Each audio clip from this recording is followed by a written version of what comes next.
all come out here, and we'll do some introductions in just a moment. Come on up. We're all really just sharing the stage with these shoes, let's be honest. Look at this.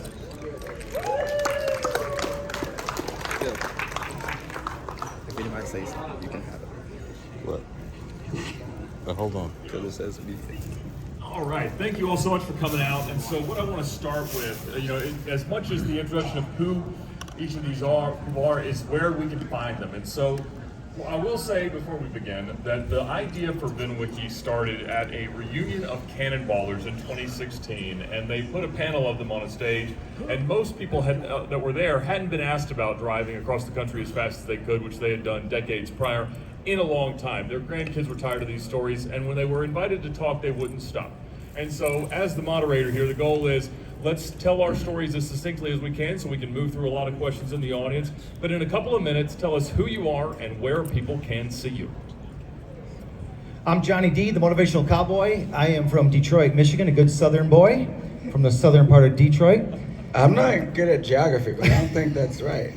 Hey, listen, there's two cowboys in Detroit, me and Kid Rock. Hey, so I've been a motivational speaker for 25 years, been in the car business for 25 years. I was giving a talk at a plant in Texas, and the guy in the back says, that was wonderful. I need a personality like you to come out to a drag race. And I said, okay, cool.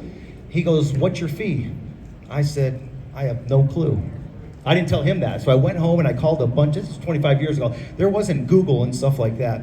So I called a bunch of talent shops, and I said, hey, listen, I'm looking for an MC, and here we are, 25 years later, still working. I'm the spokesperson for Chevy Racing for NASCAR, so I go out to the NASCAR events, to the IndyCar events, IMSA events, and when I'm not doing that, I do stuff like this, and I give keynote talks all over the country, so. Y'all, hello. I'm so excited to be here. I feel so grateful to be on the stage. I swear I manifested this moment. I'm not nervous, you are. Anyway, my name is December Courtwright, and I am an area car show vlogger. My teenagers and I go to the area car shows, and there are loads of them throughout the week. You know, there's weekly car shows, monthly car shows. Charlotte is actually ranked highest as a family-friendly city due to nature, right? We're surrounded by nature and all of the events. And I actually listed just a handful of the car shows. There's so stinking many. Okay, are you ready for this? Cars and coffee, cars and tacos, exotics and caffeine, exotics and espresso, caffeine and chrome, Stuttgart Saturday, and that's it, Porsche. Hometown horsepower, woo! Horsepower hangout, woo woo! Boost and brew, you know, and that's not to mention all the park and chills, right? And all the night meets. So we go there and we just make really simple, it's super organic. This is year 3 too, we started in 2023. I just walk around the cars, you know, and get a quick video of everything. So if you miss it, we just want everyone to come on out and enjoy a good time. You know, one that she forgot is all the Dodge Chargers that run by my house at about 11 and like to rev their engines and echo it through the corridor. She forgot that group too. Oh yeah, I don't know The anything Pops about and Bangs group. Yeah. That's great. I had no idea that there was that many. It's insane, yeah. That's crazy. Well, my name is Mamba Smith. I am NASCAR's Chief Hype Officer. Yes, I made that title up myself. I'm very proud of it. I am an analyst for TNT and Fox. I have a podcast with Kevin Harvick and Caitlin Vincey every Tuesday that goes out on FS1, so that's super fun. We break down whatever happened on the races on Sunday. So, and then Kevin gets to make fun of me and usually of my outfit. I think he's just jealous of how good I look every day, but that's fine. And then on Sundays, I do driver intros at the NASCAR races. So I'm going to Michigan this weekend. I'll be hanging out with my boy Johnny D, so that'll be good. And then kind of go all over the place for NASCAR and events like this. Just trying to push cars and motorsports and NASCAR. I've been to here in Charlotte since 2011. So I graduated high school, moved straight here to try to be a race car driver. Did that for a little bit, became a mechanic, and then it kind of fumbled around and landed here doing on-air stuff. So it's been pretty fun, and this is our first show for the HPX, and the fact that they invited me out, I'm pretty excited to be here. So it's gonna be a good time. We all certainly are. Now, given that this is a trade show, I think most of the businesses here, most of the people here are looking for the best ways that they can sort of express themselves and their brands and their journey and their story online. So I want you to talk about that moment or that piece of content or that first time you really felt like you got it right from a content creation strategy. Well, thank you for letting me go first. No pressure, Doug. Right, that first of all, it's a great question, and I mean, I've been doing this for 25 years, and there wasn't like a content creator back then. I mean, some of you remember like VHS, okay? But like my first promo video was on VHS, okay? And those of you that don't know what that is, does anybody not know what that is? Mamba. It's not even. It was even before CDs. But I mean, that's how far back it goes. But I think it was the first time that I saw myself on camera, when I thought, you know what, I have a message and I can do this. And all of a sudden I felt like a professional. And those of you that are here at the trade show today, and there's so many content creators around here, get in front of the camera. I mean, those of you that are not maybe comfortable in front of the camera, I know I've went up to a couple people and they're like, I'd rather not do that. Have somebody. The best advice that I can give everybody here is just to have somebody in your booth that can talk about it if you're not comfortable, okay? Just something that I've noticed, and I know that wasn't part of the question, but I just want to put that out there. But the first time that I saw myself as a influencer or a person doing it was being on TV for the first time. I mean, who doesn't want to see themselves on TV? And I thought, I can do this. Or the first time that I did a podcast, everybody says, well, do a podcast. Well, most people quit after 3 times. And here we are almost 150 shows later, and we're still doing it. And now the podcast got picked up on radio. It's just having the consistency to keep doing it.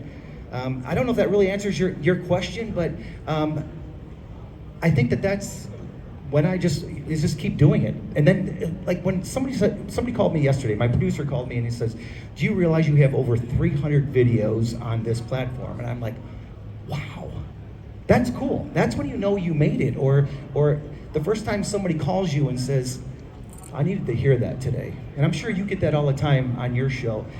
That's when I know I made it. Being a motivational speaker, when somebody comes up to you afterwards and says, thank you, I needed that. Or maybe you guys here at the show, someone says, hey, you made my car go faster. Thank you. To me, that's worth more than money. So I hope that answered your question, Ed. I guess my piece of advice would be the person you've been waiting for. I heard that once and I was like, that's killer. I love it so much. Short story long, I was a fashion model back in the late 1900s, but I just aged myself, working in Pittsburgh and Chicago and in New York. But then God gave me 2 teenage boys, and I thought, well, first I'm going to, my public Instagram account is going to be fashion, I'm going to do fashion. You see these moms killing it. There's hundreds of them, right? They're posing in their bedroom in the corner with their long window, their long mirror, right? Or in like a dressing room or fitting room at Target or a fitting room at Nordstrom, and they just tag their outfit, right? And they get those incentives from these companies. And oh my gosh, they're buying their husbands' McMansions and all these fabulous cars. So I was like, oh, let me rock and roll with this. So I actually started a fashion Instagram account. But by the 9th one, I was like, this is a snooze fest. I was not into it. So like, what can I do with my babies? My oldest son is right there. And it's cars. So we started, in the Carolinas is fabulous for finding anything. Things drive by you that are like neck breakers, break your neck. Gorgeous cars. So we do pictures of a car. And then I was infatuated with clouds for a while. So it was car and then cloud, a car and then a cloud. So it was kind of robotic, kind of. And then eventually it just was car. But what kind of kicked us off was that we were at the Spectrum Center one night for a Hornets game, and LaMelo Ball just zipped out of there after the game. I don't know if he had to pee really bad or what. Sometimes he hangs out for the little kids, on the side, and we'll wave to them and whatnot. But apparently no one knew what color he wrapped his Rolls Royce. It was purple. So all of a sudden my phone started going bzz, bzz, bzz, bzz, bzz, bzz, for a year straight. We got 3 million views on Mellow Ball's Purple Rolls Royce. So that's when we really got a kick in the butt, like, oh my goodness, this can turn into something. This is awesome. And the chat was hilarious. You know, the comments underneath, like, that boy drives like he's in GTA, you know, and he drives like it's this and that. And it was a hoot. People were sending it to their nephew, sending it to their coworker, you know, to their brothers. So it was funny watching the comments coming in. And after that, funny enough, the second viral video we had was another loud LaMelo vehicle, which is his camo wrapped EV Hummer, which whips right out of the Spectrum Center again. So we got like, the first one was 3 million views, the second one was like close to 2 million views. And then we had another one go somewhat viral, but it was us enjoying Kerrigan Farms in Mooresville, and that's on TikTok. But anyway, it made me realize that you can just enjoy your family. Do what you love, lean into your hobbies. Someone on YouTube said it before, and I was like, ooh, I really like that, lean into your hobbies. So I love including my boys and just doing it organically. I like that. Also, LaMelo has the loudest looking cars in Charlotte. You definitely know when LaMelo's riding around. I think the first time that I realized that, what was the question, Ed? Like, when we made it? The piece of content or the moment where you felt like you were really getting the traction you were looking for. Yeah, I don't know if I've ever had the moment where I feel like I'm getting it like I want it or like I thought it would be, because sometimes you make some stuff and you might do it in like 30 seconds and like you needed to put content out that day and it goes off, and then you're like, oh wow, and then you work on this other thing for like an hour to get the edit right and to get it to do everything you want right, and it falls flat, and you're like, and it's kind of a kick in the teeth because you're like, I didn't work on this at all. I thought it would be. So I think for me, I got to do this really cool thing. So part of my growing up here has been being a part of the NASCAR community, and I got here when a lot of the Cup guys were just getting going, right? So they were young and I was young and we were just trying to figure it out. And so like 10 years ago, there was this thing called the NASCAR Next, which was all like Ryan Blaney, Chase Elliott, Bubba Wallace, all these guys. It was like, okay, these are the next guys. Well, the reunion came up and I decided that we should do like a sit down chat like this. But it's just me and my boys, right? So I'm friends with all these guys, and I get them to come out. We do it at some like bougie like golf course, and like I'm like, all right, here's the thing, guys. I need to get them 45 minutes before we shoot. And they're like, why? I'm like, because I need to get them some drinks first. I need to loosen them up. You want the good stories, you want the, you know what I mean? So we produced this whole thing, and it was the coolest piece of content.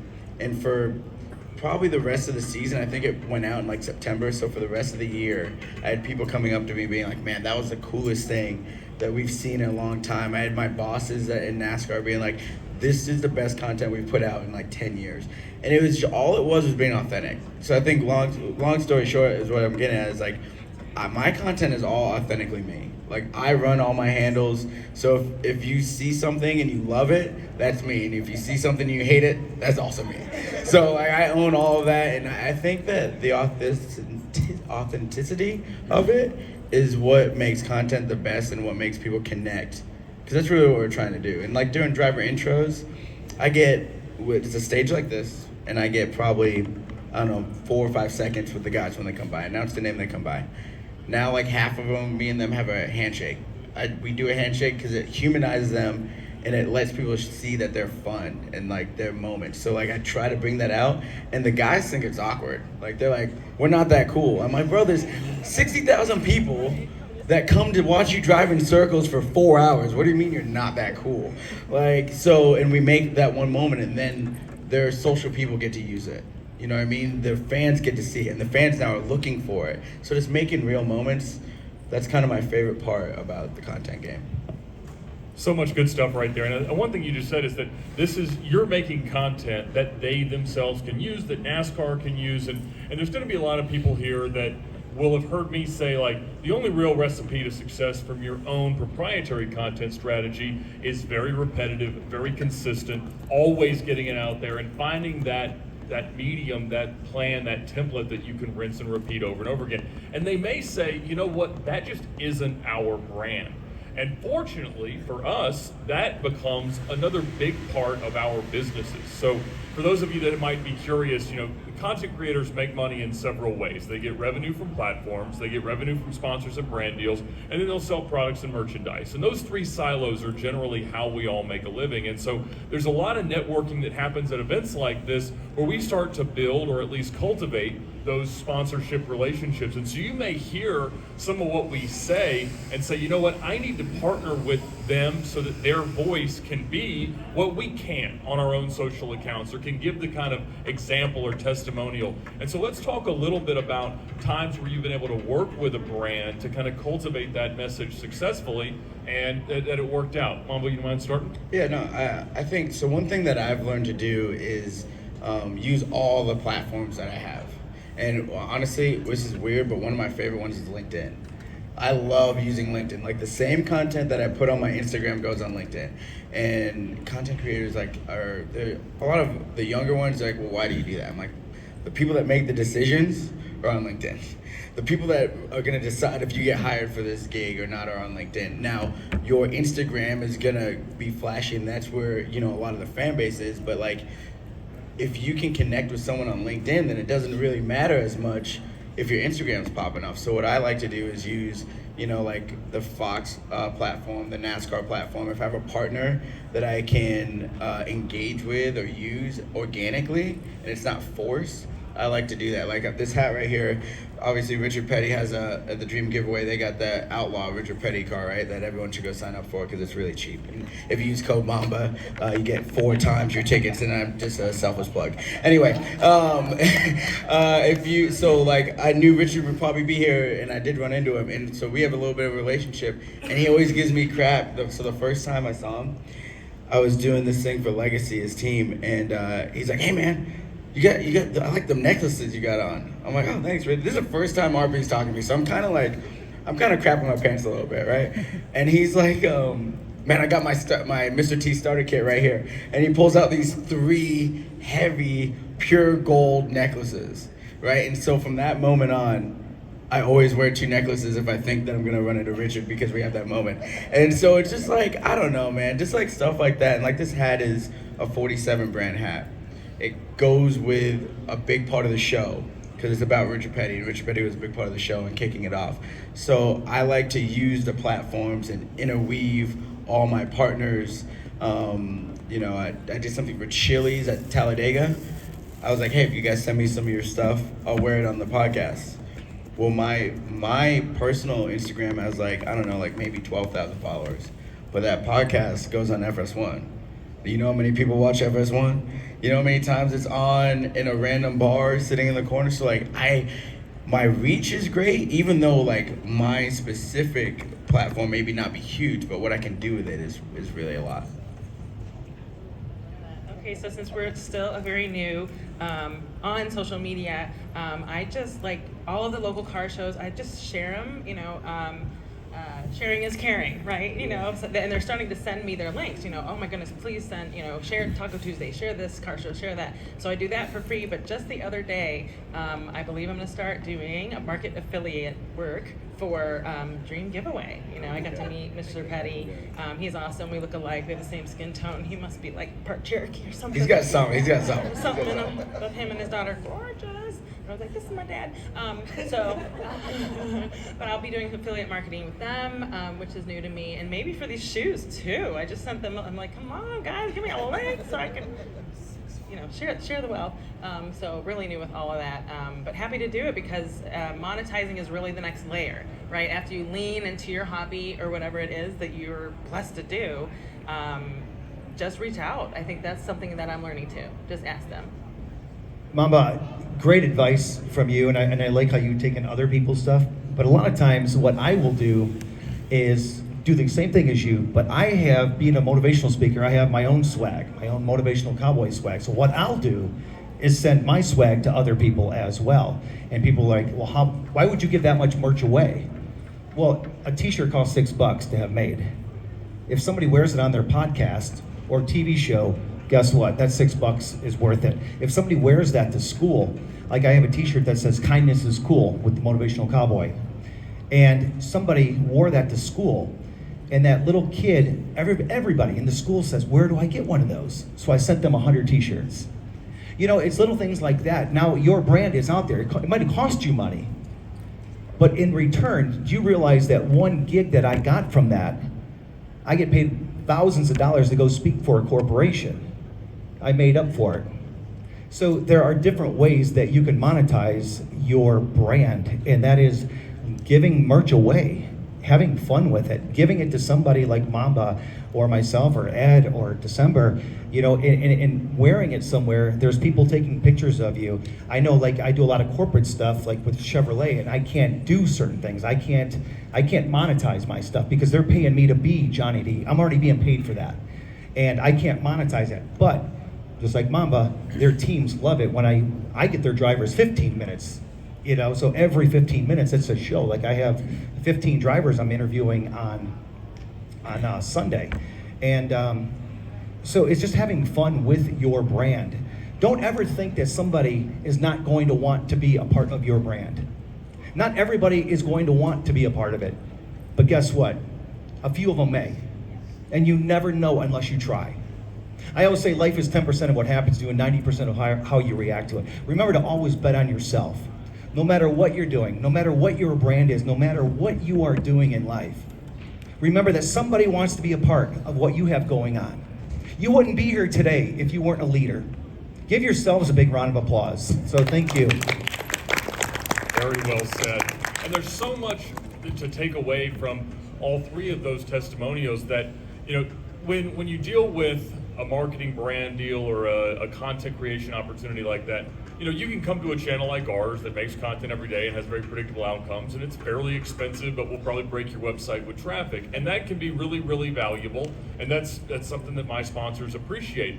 But what I always tell people as they're really growing in content creation is that you are absolutely never too early to start cultivating brand deals. And the value of Chili's sending him a bunch of shirts, or you sending shirts to a bunch of kids, has so much of an effect, and it can be so efficient. Now, you might give a set of tools or some product or something to 10 different up-and-coming influencers, and 9 of them may not work, but one of them that decides, I'm gonna bust it for you, I'm gonna work as hard as I possibly can, I'm gonna get your name out there so much more than I could hustle because I've got 10 other sponsors that month to cater to.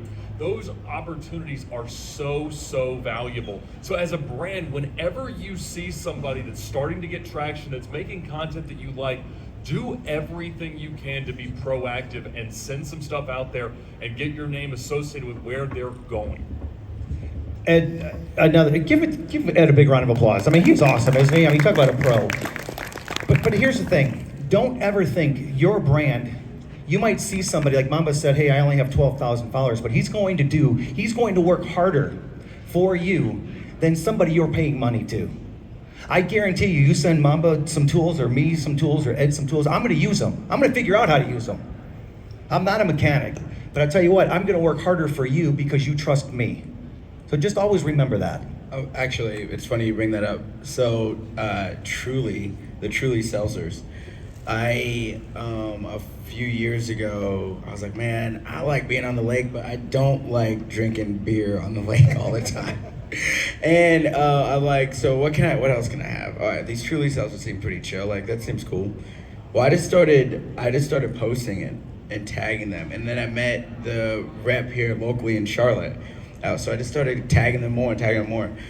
Well, everyone started tagging Truly's and myself in it, right? And I'm like, okay, so I'm gonna keep doing this. So every time someone would tag me in it, I'd put it in the in a story, and then you can save it and highlight. So I was logging. I knew exactly how much Truly I was selling because people were tagging me in it. Because obviously, at least from that small standpoint, right? So I finally get a hold of corporate, and I'm like, hey, like, I'm gonna go race the snowball derby. Like, I'd love for you guys to be a part of it. Mind you, these people know nothing about racing. They're like, well, okay, if we put our name on your car, like, what happens if a tire falls off and hits somebody? I'm like, nothing. It's not a waiver. Like, what do you mean? Views is what happens. You win is what happens. So what ended up happening was they were nervous to like actually send me money. I was like, okay, look, let's do this. Can I tell people that we have a real partnership, like an official partnership? And they're like, yeah, sure, perfect. That's all I really wanted. Like, I didn't need the money, because what I'm gonna do is I'm gonna show that even with my small following, I can carry a massive brand. So everyone thought that I was the truly guy in our space. So I put them on the race car. I had a gold fire suit made that, like, no one's ever seen a gold fire suit in the space before. So all of those things, they didn't pay a dime for it. But what it did was made me able to work with brands like Monster and Beast and Red Bull and all these other big brands. So, like, I was able to use that as an investment. Like, that's what you're talking about, giving stuff away as an investment to show what I can do for somebody else. And it obviously has paid off pretty good.